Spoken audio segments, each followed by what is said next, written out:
Hello বন্ধুরা, আজকে আপনাদের জন্য নিয়ে চলে এলাম একটি নতুন ব্লগ। আপনারা তো আগের ব্লগে দেখেইছিলেন আমরা 58 গেট গিয়েছিলাম। 58 গেট মানে গড়চমুখ পর্যটন কেন্দ্র, এটাকে চলতি ভাষায় বলা হয় 58 গেট।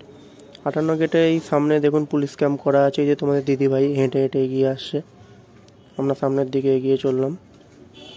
সামনে অনেক দোকান আছে, এই সামনে টিকিট আছে, টিকিট কাটতে হবে। টিকিট পার পার্সন 15 টাকা। টিকিট কেটে আমরা ভেতরের দিকে এগিয়ে গেলাম।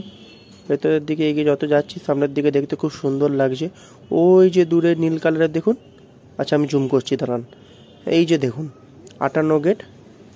58টা এখানে জলের গেট আছে। জলের চাপ যখন বেশি হয় ধীরে ধীরে স্টেপ বাই স্টেপ এক একটা করে গেট এখানে খোলা হয়। এই যে আমার বাবা, আমার মামুনি, এই যে তোমার দিদিভাই, সবাই মিলে যাচ্ছি। তারপরে দূর থেকে দেখলাম অরুণ আইসক্রিম। অরুণ আইসক্রিম অনেক দিন ধরে খাবো ইচ্ছা ছিল, জানেন তো বন্ধুরা, আমাদের এখানে পাওয়া যায় না। অরুণ আইসক্রিম দেখেই খুব লোভ লাগলো, যাই সবাই মিলে অরুণ আইসক্রিম খেলাম। কেনার পরে দোকানের সামনে ব্যাগ রেখে আমরা উল্টো দিকে দাঁড়িয়ে অরুণ আইসক্রিম খাচ্ছিলাম। অরুণ আইসক্রিমটা খেলাম, বাহ দারুণ খেতে তো। এর মধ্যে জানেন তো বন্ধুরা, অরুণ আইসক্রিম আপনারা হয়তো আগে খেয়েছেন, আমি প্রথমবারই টেস্ট করলাম। অরুণ আইসক্রিমটা খেতে খুব ভালো লাগলো।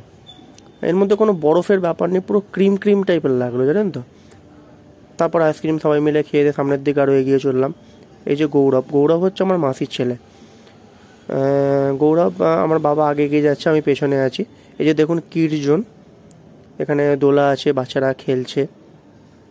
কিডস জোনটা ফেলে একটুখানি এগিয়ে গিয়ে দেখলাম একটু জলাশয় টাইপের আছে, ওখানে শাওয়ারের কিছু ব্যাপার আছে, ফোয়ারা টাইপের। কিডস জোনে দেখছেন বন্ধুরা, বড়রা কিডসদের তুলে নিয়ে নিজেরাই ফটো তুলতে বিজি হয়ে যাচ্ছে। ওই যে তোমার দিদিভাই কি দেখালো, আচ্ছা আগে গিয়ে দেখতে হবে, দেখি তোমার দিদিভাই কি দেখালো। বাচ্চারা দেখুন সব খেলছে। সামনে আমরা এগিয়ে গেলাম, ওই যে তোমার দিদিভাই আগে দেখালো না, এটা সামনে আমরা এসে দেখলাম প্যাটেল বোর্ড, একটু ছোট জলাশয় টাইপের করা আছে, পুকুর টাইপের, সেখানে প্যাটেল বোর্ড অনেকদিন চাপা হয়নি, অনেকদিন আগে চেপেছিলাম, ইচ্ছা আছে প্যাটেল বোর্ড চাপার। দেখা যাক কি হয়, সবাই যদি রাজি হয় অবশ্যই চাপবো।